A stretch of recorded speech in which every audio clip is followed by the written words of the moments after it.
over the course of the 2 years, the children that were very actively engaged in early intervention therapies and education were exceptionally more able to go on to live the life that they wanted to live than the children that didn't get those services. You know, as a story, when I went into my CEO 6 years ago to give him my notice, he said, you know, I'm not going to try to talk you out of it.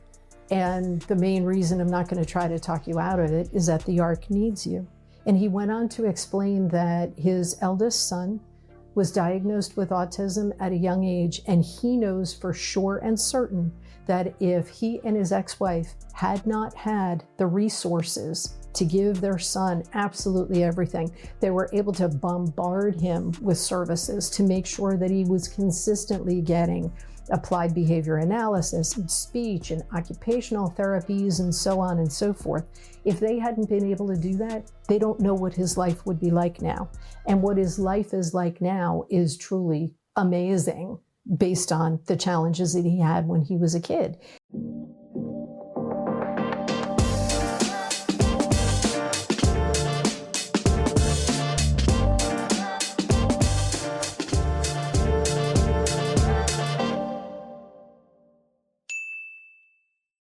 All right, guys, welcome back to a brand new episode of the Hart Hustle podcast. Now, today we're going to be having an incredibly important conversation because I have the leader of an amazing organization here. Lisa Max is going to be joining the show. Now, her work that we're going to be talking about today is with the ARC. Now, the ARC is an organization that is helping individuals with disabilities. We're going to be talking about what exactly that means. We're going to be talking about the mission of the organization. We're going to talk about the changing landscape of supporting our communities when it comes to disability services and mental health. We're going to talk about some of the staffing challenges for all the leaders out there who know how difficult it can be to attract top talent and retain talent for our bigger mission fulfillment. We're also going to talk about some really important topics like early childhood intervention. Now, Lisa, welcome to the show. Thank you so much, Keenan. I'm thrilled to be here. So Lisa, in our previous conversation, you described yourself as somebody who is recovering from a career in technology. What does that mean? I love that. Yeah, I am a recovering engineer, as we like to say. I spent all but the last 6 years of my career in technology, cybersecurity before it was ever called that, AI before it was ever called that, used to be big data, and so on and so forth. And my area of specialty, what I wound up gravitating to really was privacy and identity. And the first thing that I really dug into with that was doing some really fun work for the Department of Defense. And what we were doing there was rolling out the DoD's ID card program, a smart card, a chipped card for physical and logical access, and then installing a lot of the physical security equipment around the world on military bases. So I became really, really familiar with the importance of having a solid credential that works, that asserts your identity all of the time. I learned more than I ever thought I would know about cards and card stock and how you can make a card tough enough that you can scrape ice off the windshield, because, you know, that'll happen on occasion, and so on and so forth. But what really caught my ear on all of that was the idea of data protection, the idea of privacy, personally identifiable data, protected health information, all of your payment data, of course, everything related to your banking, your credit cards, so on and so forth. And one of the things, and I know we're going to be digging into this as we move forward, but one of the things that I learned is that from the perspective of identity theft, much more happens with people with disabilities. They are disproportionately victims of identity theft. And for me, that was kind of a call to arms to make sure that some of the focus, at least, of the work that I did was on making sure that we're protecting the least among us. One of the areas that I like to be able to talk about here on the podcast is kind of the intersection of heart and hustle. So recognizing that you got into the technology space quite early, let's rewind a little bit and let's describe you as a younger individual. What type of things were you passionate about as you were coming through your life experience? Did you have any early instances where technology was going to be that thing you wanted to pursue? What was that like? Honestly, no. So I really didn't. I mean, earlier on, I was going to be a doctor. And then for quite a while, I was going to be a lawyer. And then the way that life happened, I wound up just getting into a job that sounded interesting, and it all went from there. I am a voracious reader. So I love to learn. I love to read. I love to understand. I'm very much a why person. So living in the world of technology gave me all kinds of opportunities to understand why, to keep up with what was new and what was different, and also gave me the ability to work with and manage a lot of people that were neurodivergent. We didn't necessarily call it that back in the day. And, it's easy to kind of engineer the engineer brain, that sort of thing. When I look at that now, I realize that that's all about who we are. We're always looking at things differently. So didn't think I'd be working in technology necessarily. Did think that eventually I would be working to serve and support people with disabilities. That's something that I started doing at a very young age. I'm also a self-described pathological volunteer. So at a young age, I went through fire school up in New Jersey, and I was a state certified firefighter, EMT. I got to deliver twin girls. It was incredibly exciting. We kept in touch for a long time. And all of that really just pointed me to where I am. The stars aligned, and I am absolutely delighted by that. I was having a conversation with the CEO yesterday, and she made a comment that often we think our careers are going to represent a ladder, but rather they are a spiral staircase. All the experiences that we have along the way bring us to opportunities like where you're at right now at the Arc. 100%, couldn't agree more. I would like to talk a little bit about what drew you to the Arc. So there's lots of opportunities after you're, coming out of a career in technology and in your recovery process. What was it about the mission of specifically of the Arc that kind of brought you to this opportunity? So here's where I get to brag about my dad a little bit. Dad passed in 2016. So if I refer to him in the present sense, present tense, please just bear with me, because whenever I talk about this, it goes back to the kind of volunteer work that my dad did. Dad was a dentist up in New Jersey, one of the best ever. Seriously, I'm not the only person that says that. But he was also one of the only ones that would work with people with disabilities, specifically intellectual and developmental. He was also a member of the Lions Club in Morristown, New Jersey. And the charity that they raised money for was what is now known as the Arc of Morris. So from a very early age, I was a part of what the Lions Club was doing to raise money for the Arc. So when I was about 6, I have great memories of thinking I was the coolest thing on earth because I got to be a waitress for the annual spaghetti dinner. But with all of that, I got to play with these really great people. And one of my dear friends, Gina Rosenberg, I didn't know that at the time Gina was in her 40s, because to me, she was just a really cool kid to play with. So, we played dolls. We did all of the usual stuff. Because I'm such a talker, it didn't really impact the relationship that she was non-speaking. But to me, it was more than normal to spend a lot of time with people that had these types of disabilities. So gravitating toward the Arc, it was really just a return to sender. I love that. One of the things that I like to be able to do is kind of level set the challenge that organizations like yours face in our current communities. So when I first started working with a local organization here in Las Vegas, Nevada, we found out that there was a 6,000 family wait list for organizations that can help with diagnosis and services for people with autism. Okay. Now, back in the day, there was 1 in 56 children were being diagnosed with autism at that point in time. As of the most recent data this year at our 5K fundraiser with this organization, 1 in 36 children. How are we supposed to meet the demand of the rising need for services in our communities when we are often kind of bottlenecked with so many people needing demands, but there aren't that many organizations like the Arc out there to support people? What's your 2 cents on that? It's a really interesting challenge. There's no question about it. And in order to change that paradigm, It's going to have to happen from the bottom up and from the top down. The number one thing that I truly believe is that we have to change the conversation. We have to change the dinner table conversation. We have to change the conversations in the boardroom and everywhere in between, because to make a change on the scale that's needed is truly going to take everyone. It's going to be employers. It's going to be politicians at every level of the spectrum, and it's going to be the parents that are no longer afraid to make noise. They're not going to keep quiet anymore, and I'm really hopeful that that's going to change the needle. What really does it? Money. Sure, it's easy to say money, and we're certainly never going to turn money down. We know we need money. But there's also so much load balancing that has to happen there. And that's something that we're really working toward all the time. We do a lot of lobbying locally. And based on my past history of lobbying at the state level and also on Capitol Hill, being able to have those conversations, local, state, for now, we'll get into federal as soon as we can, hopefully is changing that.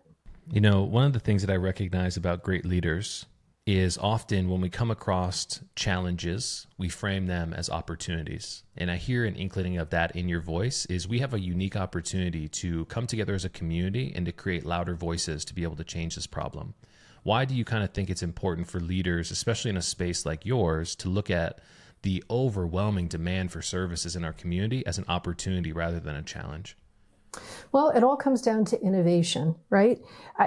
First and foremost, when you're in a human services organization, you're going to have to squeeze every dime. I often say we got to make Lincoln cry because we've got to squeeze all of those pennies.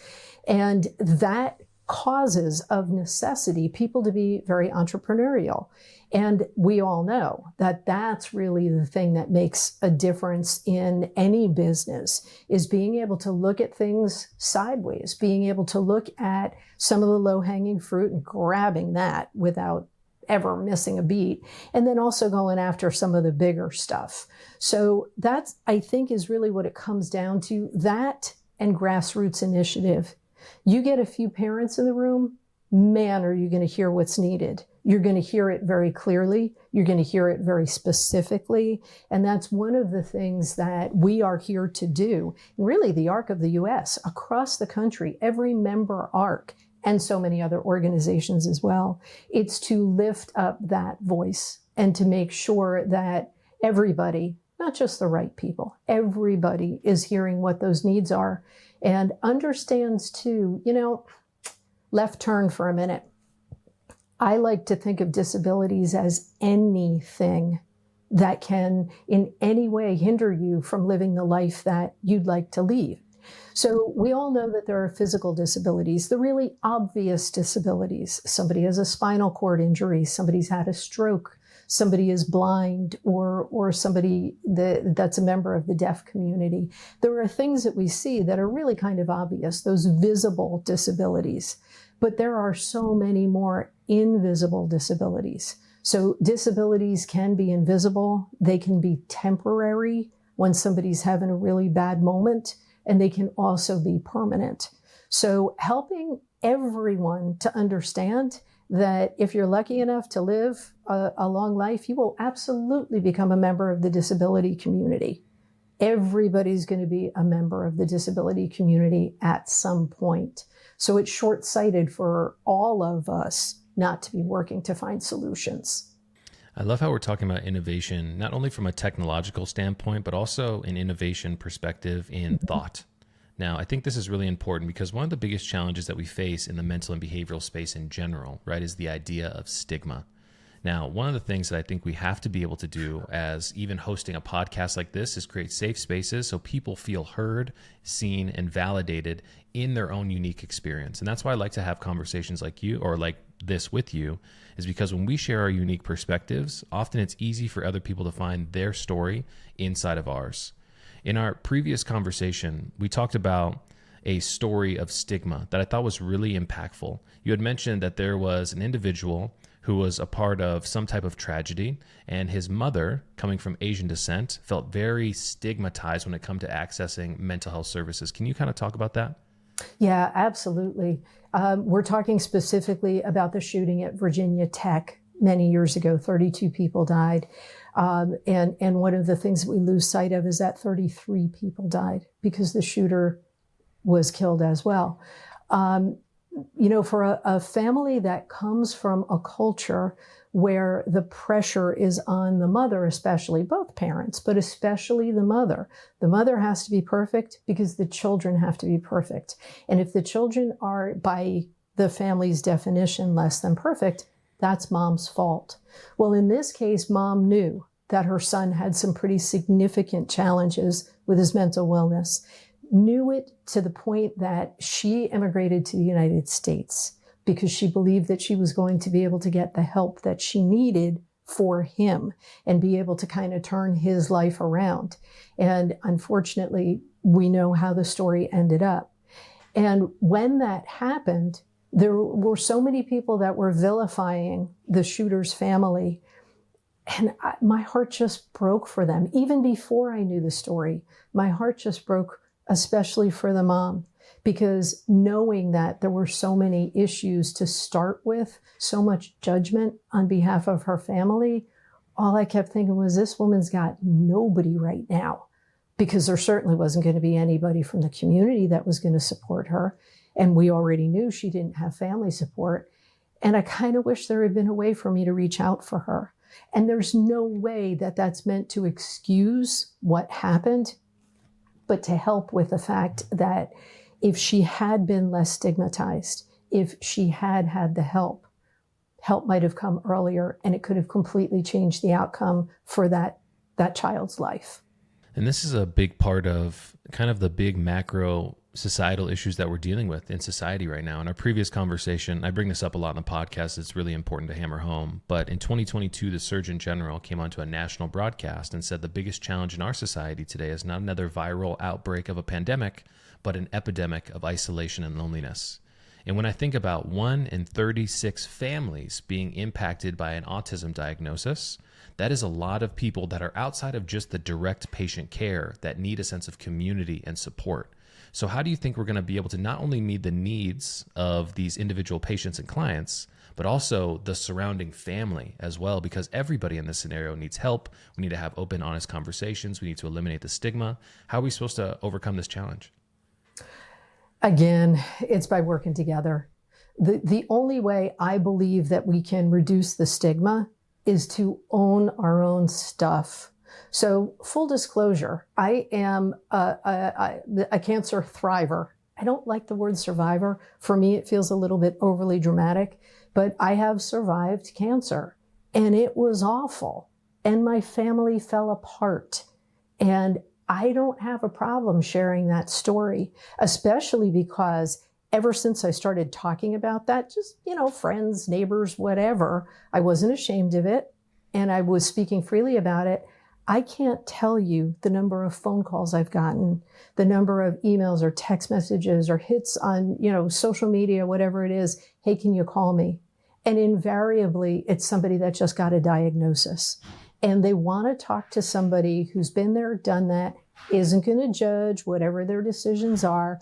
Maybe I can help them talk through some of their decisions, that sort of thing. And I truly believe that we need to expand that concept. So the other thing that I share, and I have permission to share this, is that my eldest son experienced a traumatic brain injury when he was 14. And the resulting years from that injury, when he was 14, we still didn't really know the best ways to treat concussion. There was no such thing as a concussion clinic. The prevailing wisdom at the time was, you look okay, so, get back on the horse and ride.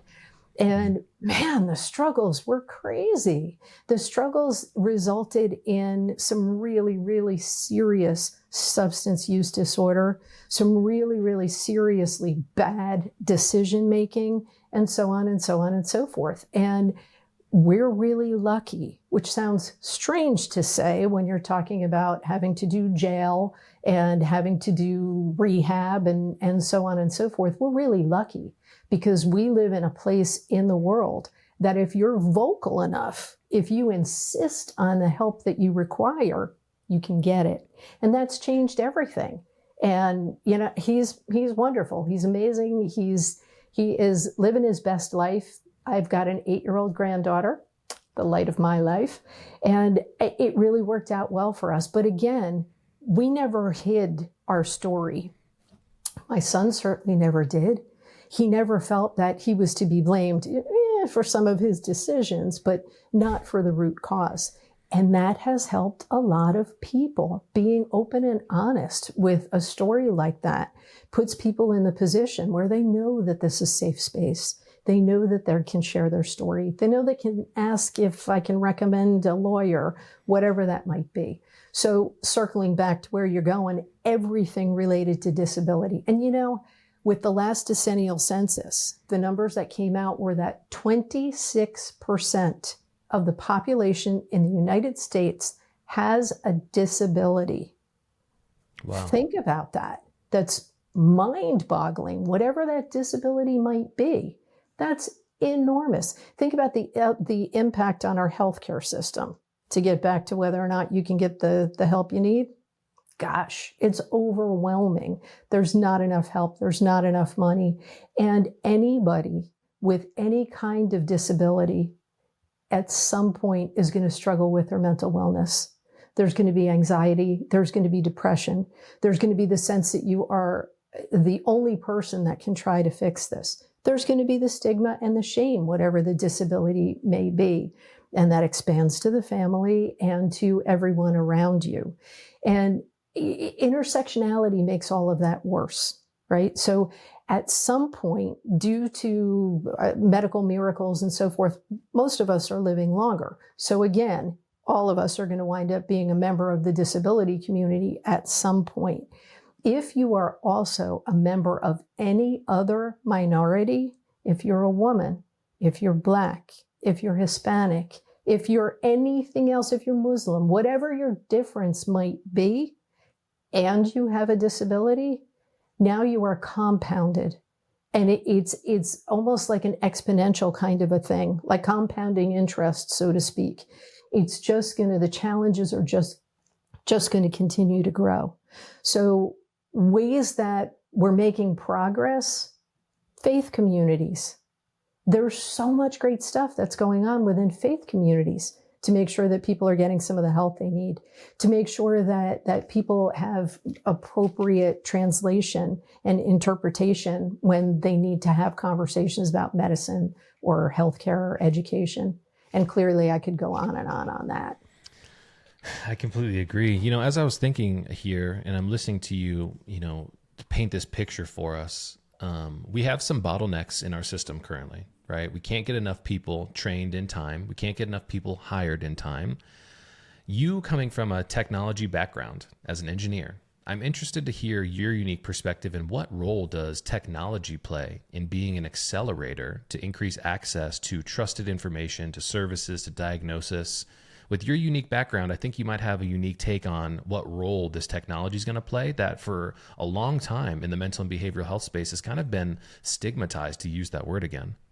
Yeah, absolutely. And, it's fascinating to be a part of, to see what's going on.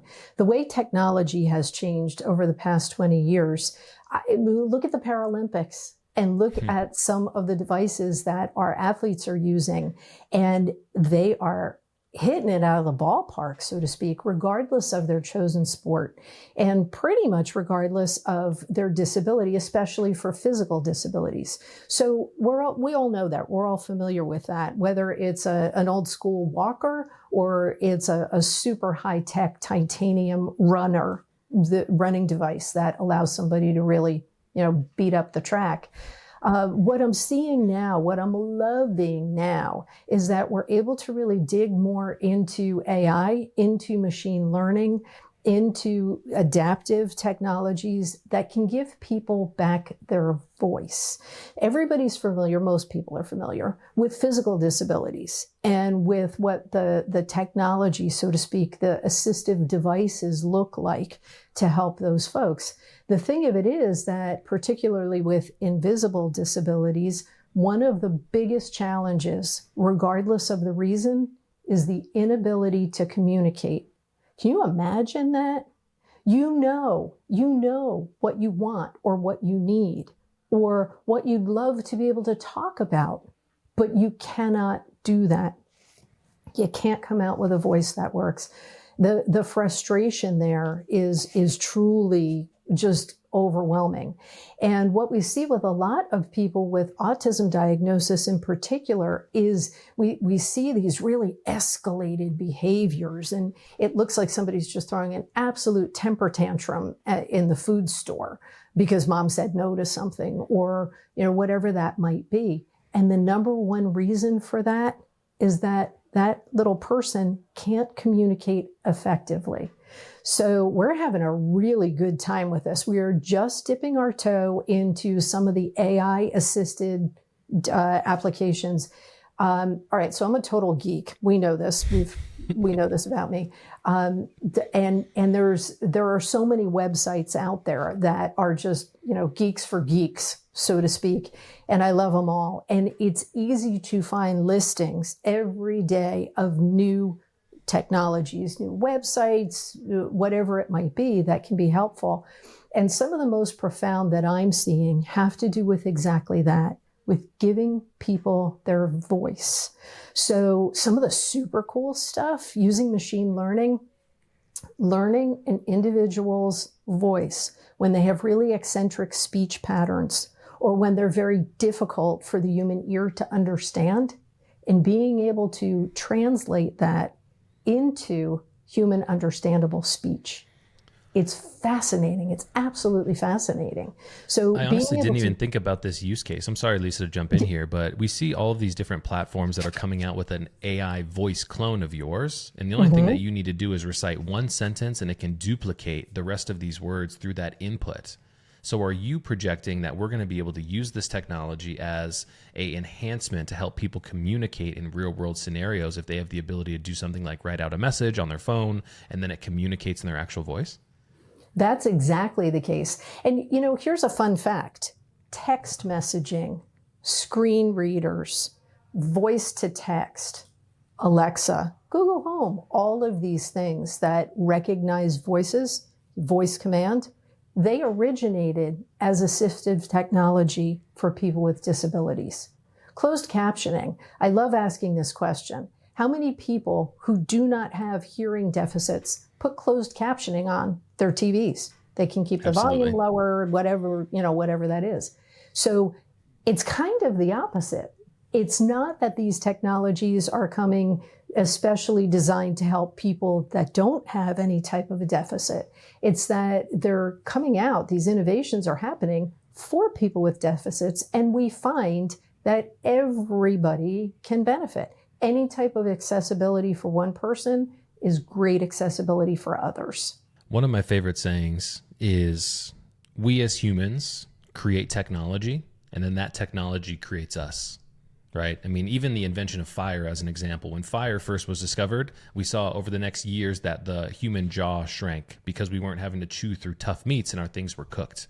And it's interesting to think about in the future, like if we kind of forecast out the emergence of these type of technologies like AI and how they're going to impact our space. You being an OG technologist from back in the day, did you think that these pieces of technology were going to start popping up in these types of use cases so quickly? I'd love to say I would have predicted it. I'd love to say that I had invested in it early on. Yeah, exactly. But the truth of it is, I never had this stuff on my bingo card.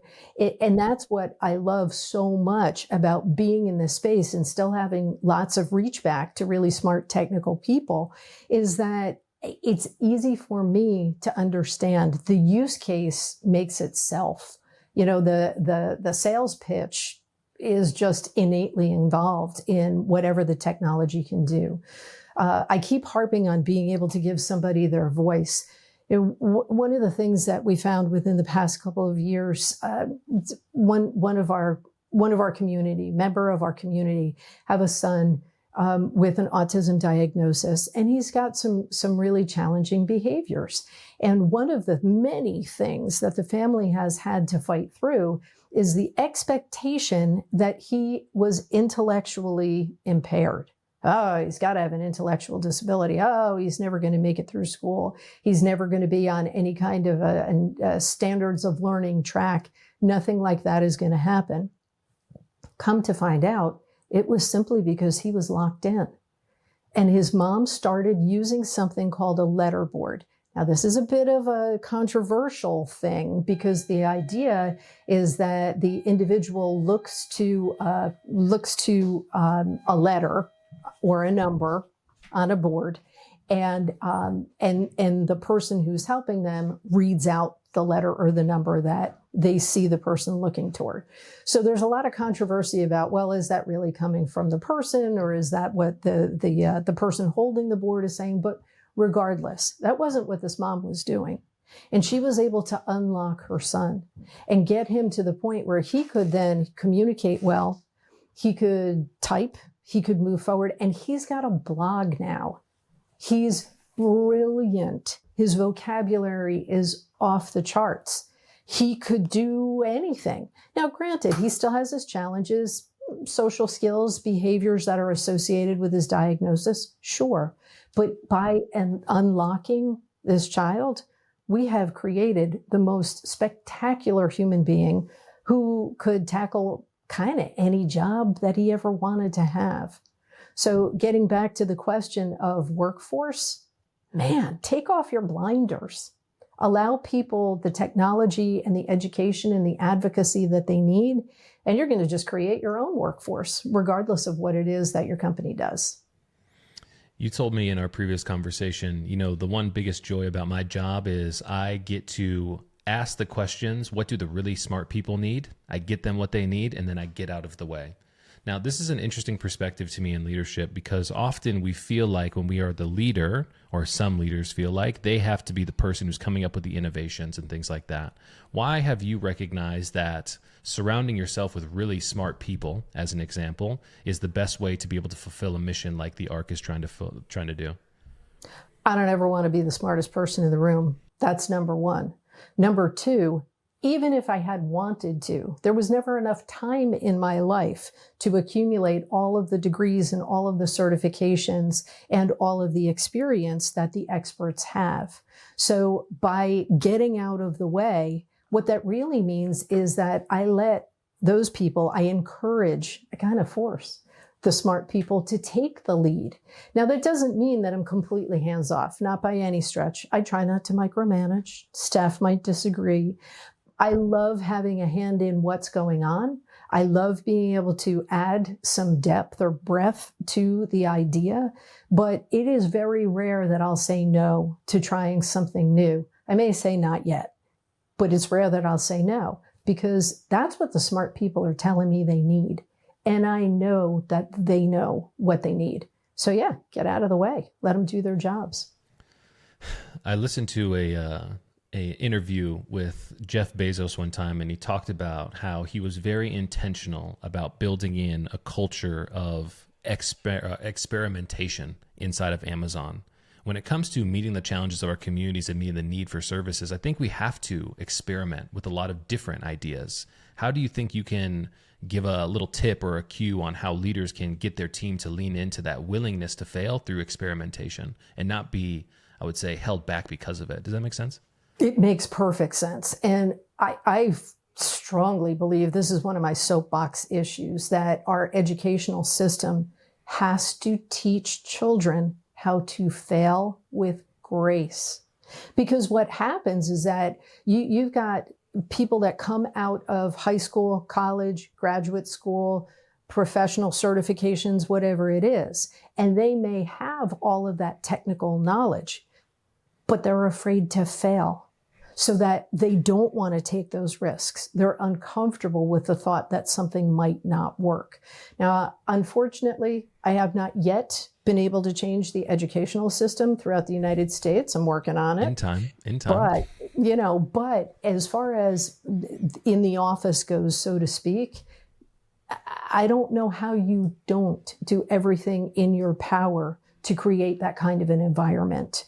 Are they going to fail? Absolutely. Are some ideas going to fail magnificently? Heck yes. But we're going to celebrate them. And we're going to slice and dice and learn every little thing that we can. And there's always going to be something you think, okay, yeah, don't do that again. But that's okay, because we know there's something to not do, and that can help us make decisions about what we can do, should do, must do. One of the frameworks that I've been working on becoming very grounded in kind of my decision-making process as the leader of my team is understanding the idea of longer time horizons. When we're trying to make things happen in the next month compared to the next year, we make different decisions. Compared to the next year, compared to the next 10 years, we make completely different decisions. And the only objective that we really have in business today is to keep the game going. How do you kind of think about the concept of longer time horizons, especially in the space that you're in? Well, one of the beauties of age is that you can look back and see the whole timeline during the course of your life. There are still moments when I marvel about the fact that I've got a supercomputer in my pocket, because I was one of those geeks that walked around afraid that I was going to drop my pile of punch cards. And I think about the power of that, and that lets me extrapolate forward. Technology.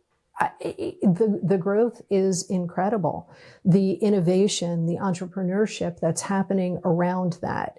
So, what happens in the future? We can only predict so much. And one of the beauties of the work that we do is that we do have the chance to really focus on the here and now. We want to look at how we can make a difference one child at a time, one adult at a time, in one simple way, and then move on to the next thing, and then move on to the next thing. But simultaneously, you have to be looking at what's out there. So I think I probably drive the staff a little bit, hard with things like this, but because, again, I am a voracious reader, I'm always listening to podcasts, I'm always reading, I'm going to my Geeks to Geeks website and so on and so forth. And anytime I find anything of interest in a particular area, I will forward that on with hey, can you please take 5 minutes and read this and let me know what you think? That doesn't mean that it's something we're going to be able to implement anytime soon. It doesn't mean it's something that we should implement anytime soon. But just because I think it's a cool idea doesn't mean that the smart people are going to agree with that. But it does hopefully send the message that we are always looking forward. So yeah, take care of what's happening in the moment. But let's also make sure that we're looking at what's going to help our kiddos, what's going to help our adults, whether it's 5 minutes from now or 50 years from now.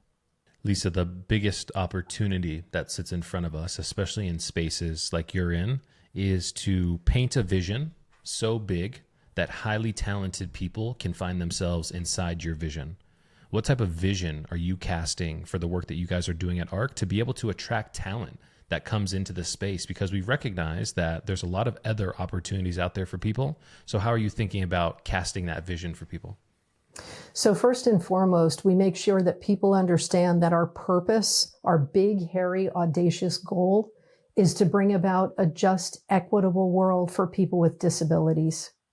We've defined disabilities very broadly, again, to attract clients, staff, so on and so forth, but also to help people understand that we are willing to take a chance. I am an enormous advocate, for obvious reasons, for hiring people with disabilities, whether they're obvious disabilities, visible disabilities, disclosed disabilities, or private disabilities, whatever that is, making sure that we are keeping a very, very broad recruiting process happening, and that we never say an immediate no to anybody with a disability, unless, of course, they truly are not able to perform the functions of the job. And sometimes that happens, especially from a physical disability perspective. But for instance, we've got several employees that work with our children in our K-12 school, and they have disclosed autism. They get it. They get it at a level which no other typical employee is going to get. And in general, They are wonderful long-term employees. They tend to have far fewer absenteeism, and so on and so forth. So when we look at things differently, when we consider people for what they know and not what they are, it changes the entire paradigm. Yeah, I've been saying for most of my career, and maybe this is because it takes one to know one, but I didn't necessarily want the kid that had just graduated from college or from a master's program or whatever with degrees in computer science. That's lovely, that's wonderful, that's great. They've got a whole lot of book learning, and that's worth a fortune. However, if they don't have any experience in the world, meaning that they don't understand truly how to collaborate. You might have one or two lab partners when you're going through school, but then you walk into a conference room and there are 10 people around the table, and they're 10 really smart people. So you need to actively learn and engage, and also to fight your corner when you know that you've got a really valid point. But I always said I would much rather have the kid that was kind of taking a more circuitous route, somebody who maybe had gone through the military. That can be a challenge, especially in government contracting where degrees are required, but it's really a very different way of looking at who your next employee is going to be.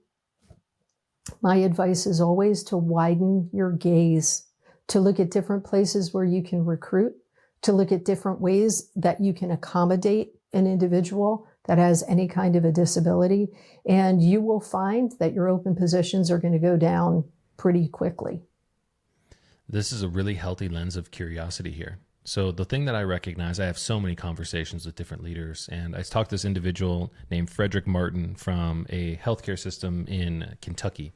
And he said, one of the things that the modern leader needs to understand is that we have a completely different generation of people who are coming into our workforce 5 to 7 years from now.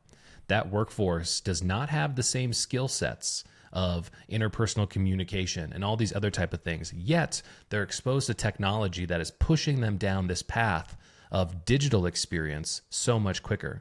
So are you thinking about this next generation of being somebody who's going to need to be extra invested into when it comes to coming out of higher education? Or are you looking at lived experience as that great equalizer, if that makes sense? I think it really has to be a combination of all of the above.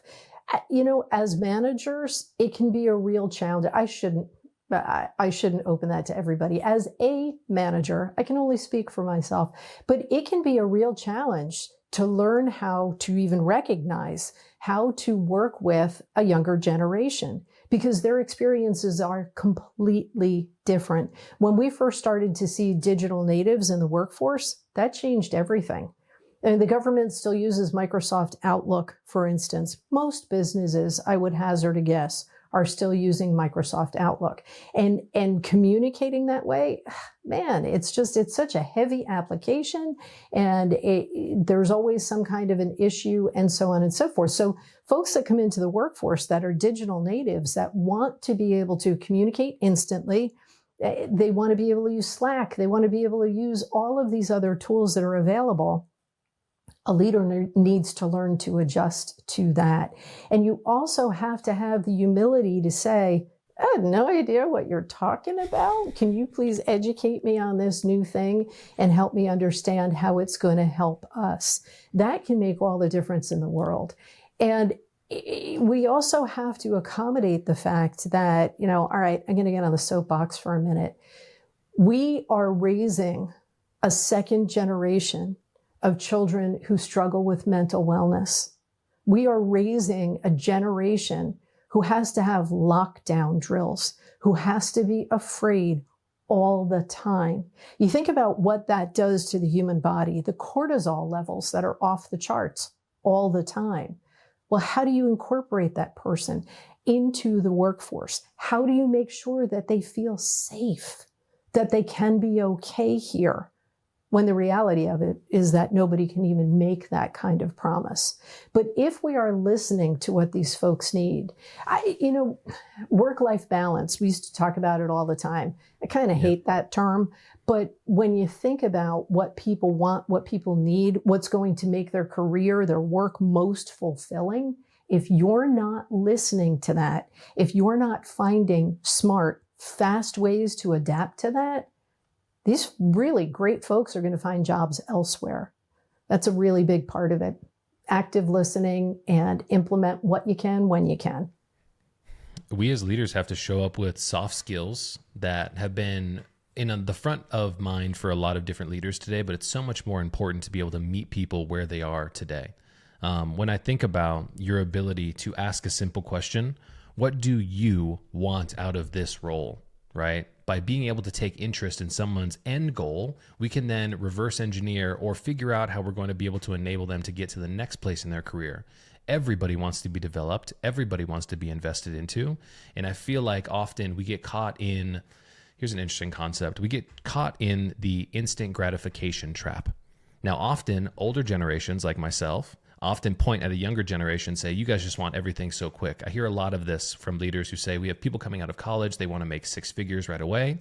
But often I look at the other side of that, the other side of the coin, which is our leaders often find themselves in the instant gratification trap as well. Are they willing to be patient enough to invest into these people so they can become the future leaders of these organizations? What do you think? Well, as somebody who will stand in front of the microwave tapping my foot, patience, not one of my virtues, but by the same token, I guess because I am innately so curious, I always want to know what somebody else is suggesting, thinking, feeling, recommending. And I think that's really where the difference is made. If a leader is willing to listen to other options, other ways of doing things, that doesn't necessarily mean that that's going to be the decision. But simply by doing that, asking, talking to people, hearing what they're working on, being truly, genuinely interested in hearing how they are solving the problems that are in front of them, that really changes the whole business, because then people know, again, it's safe to take risks. And you're not going to offend me by telling me I'm a dinosaur and I really need to look at things a little differently. Hopefully it'll be a really cool dinosaur, but I understand and appreciate that my depth and breadth of experience does not include the things that the younger generation know now. We also have to get away from stereotyping. I am completely guilty of this.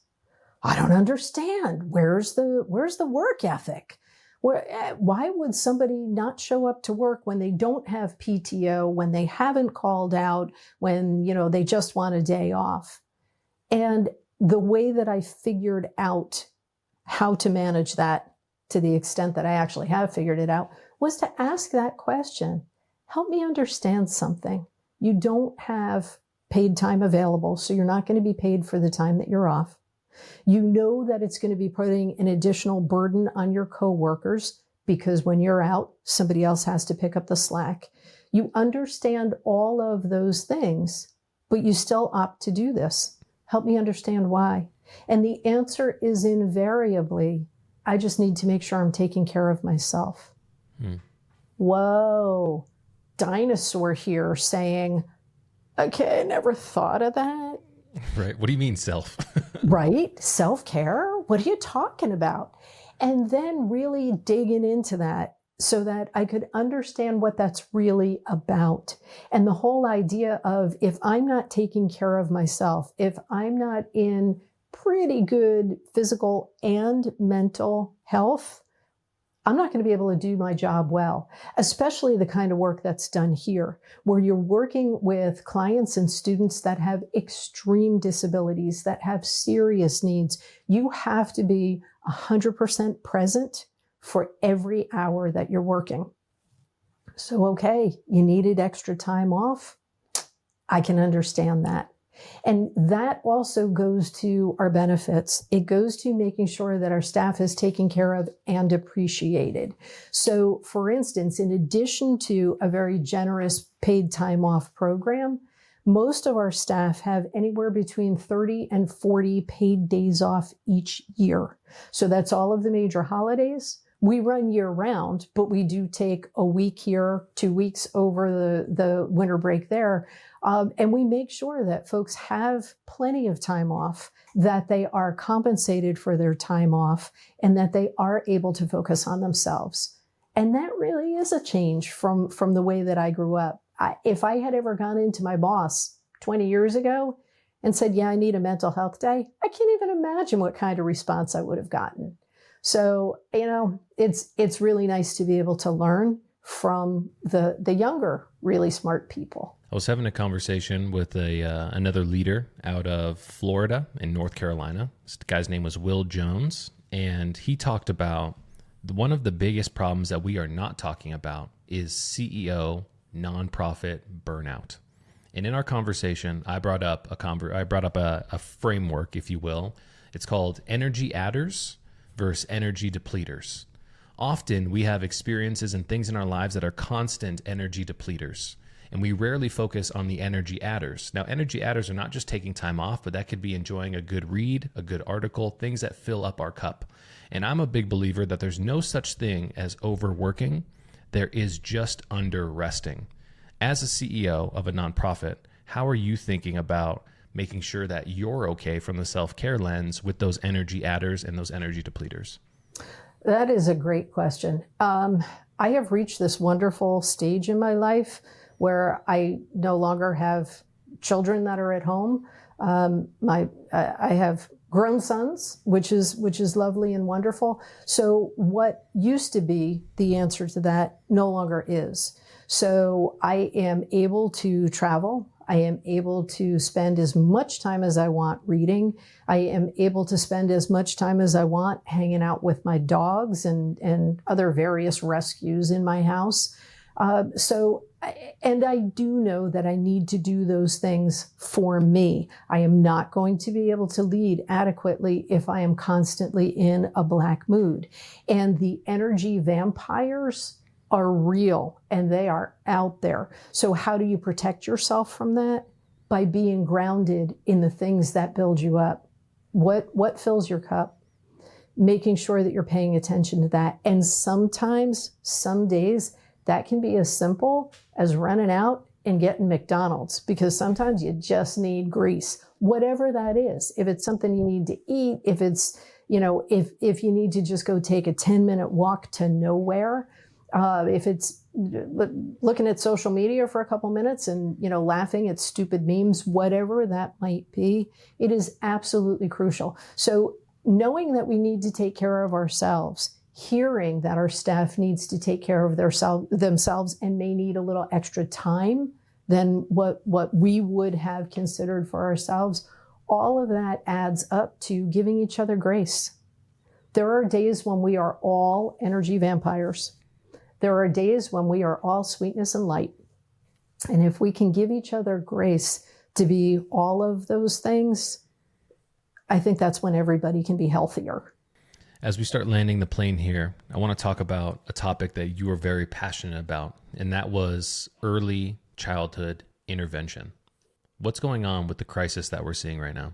Absolutely. So according to the CDC, over the past 10 years, there has been a 61% increase in diagnoses of autism. 61%. Now, you can chalk that up to a whole lot of things. Some people say, well, we didn't know before. We didn't label it. We didn't have a diagnosis, so to speak. That's probably part of it. There didn't used to be people that, doctors that were developmental pediatricians or whatever the case may be. So yeah, that absolutely skews the numbers, the fact that there are documented diagnoses. However, that really doesn't change what's going on.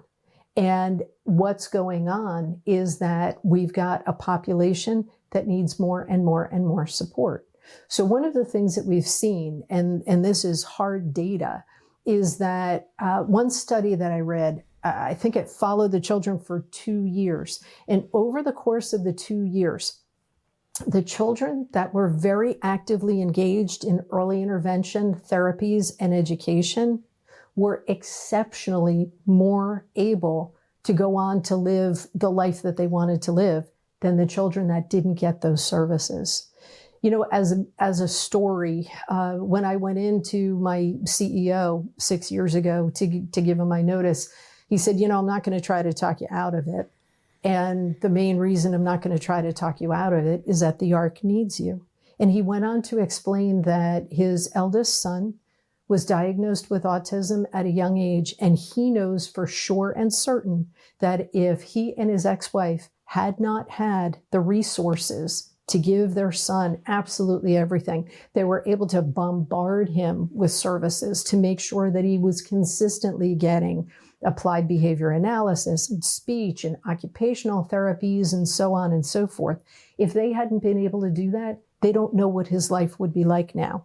And what his life is like now is truly amazing based on the challenges that he had when he was a kid. He works, he's got meaningful employment, he writes music, he is a gifted musician. There's so much to him that probably wouldn't be there if not for the resources that were available. So what my boss said is that that's what you're tasked to do. Your job now is to make sure that those resources are available to every family, to every child, so that whatever it is that's going on that's causing all of these diagnoses, that's causing this wave of children with autism, we're able to meet the wave and knock it back and make sure that every child gets to live the life they want to live. You said that, and if we're okay talking about this, you can just let me know, but you said that you are forming a Tiger task team, if you will, that is looking at how do we increase access to good information? How do we make access to good information bilingual, multilingual? How do we help people wayfind to get on resources, get on wait lists, things like that? Can you kind of talk about how you're kind of spooling the team up to kind of combat this macro issue and how we're tackling it?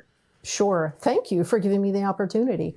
So again, it's parents that typically change the world when you're talking about any type of disability or challenge that children face. And what we're doing is gathering the best, the brightest, the smartest, the most experienced, and having these conversations internally and then externally with our politicians, with our government leaders, hyper-local, grassroots kind of a thing. But that's what's going to really move the needle, is being able to have those types of brainstorming sessions to be able to do something different. Now, how we go forward, here's another place where technology comes into play, especially AI. One of the biggest, maybe the biggest challenge when a family receives a diagnosis, for lack of a better way of putting it, they realize something is wrong, somebody has a catastrophic illness or injury. Now they really need to find a way to navigate the world of disabilities. Well, where do you start? Where do you find that information? So what we've got going on our website right now is a rudimentary roadmap. The whole idea is that we want to get to the point, leveraging AI, that somebody can start anywhere, any door entry, and they're going to be able to follow a path that gets them to the information and the help that they need in that moment, wherever in the country they live, because now I'm thinking real big. It's not just about Loudoun County. It's not just about Virginia. It's not just about the DMV. Anywhere in the country, because state laws differ. And the available resources locally differ enormously. But making sure that somebody can navigate that on their own, that changes everything. If somebody doesn't have documentation, if somebody's not comfortable speaking the technical language of medicine or education or whatever that is, whatever those barriers might be, can be broken down to the ground if we can provide the resources digitized that can get them the answers they need. Man, this is an exciting time because we have great minds with really smart people thinking about how we're going to be able to tackle this problem. And I just want to say, you know, it's such an honor to be able to sit across the table from somebody who I would consider, and I say this as a compliment, is an outsider coming into this space, because we need different perspectives. And this is why I truly believe in a large majority of the people who are entrepreneurs who tune into the show, is we have unique perspectives that can bring different ideas to the table on how we tackle these macro challenges. because one of the things that I know is when you are in a time of flux, a time of uncertainty, the one thing that we want to be able to do is reach out to an organization that is trusted, that can give us accurate, consistent, and immediate information. We have an initiative that we call Closer to Zero, which is any delay in getting information when you're in a time of turbulence as a family, hours, days is way too long. How do we use technology as an accelerator rather than a replacement so we can get people the information that they truly need? And I'm so excited to kind of see where you guys take this, because we need more leaders that are thinking like you about how we're going to be able to tackle these challenges, Lisa. Seriously, it's an amazing job, and I'm really excited to kind of see where you guys take this. Thank you, thank you, thank you. So one of the things that we like to do as we land the plane here, as we come to the end of our episode, is our previous guest asks you a question. Now, their question is a simple one, but I'm very interested in your response. How do you know what you are doing is relevant? Wow. Working at the Arc? Easy peasy. Look out the window and see miracles. And to know that I, however indirectly, have been able to bring that miracle about, that's how I know it's working. That's how I know it's relevant. That's how I know it's making a difference, one life at a time.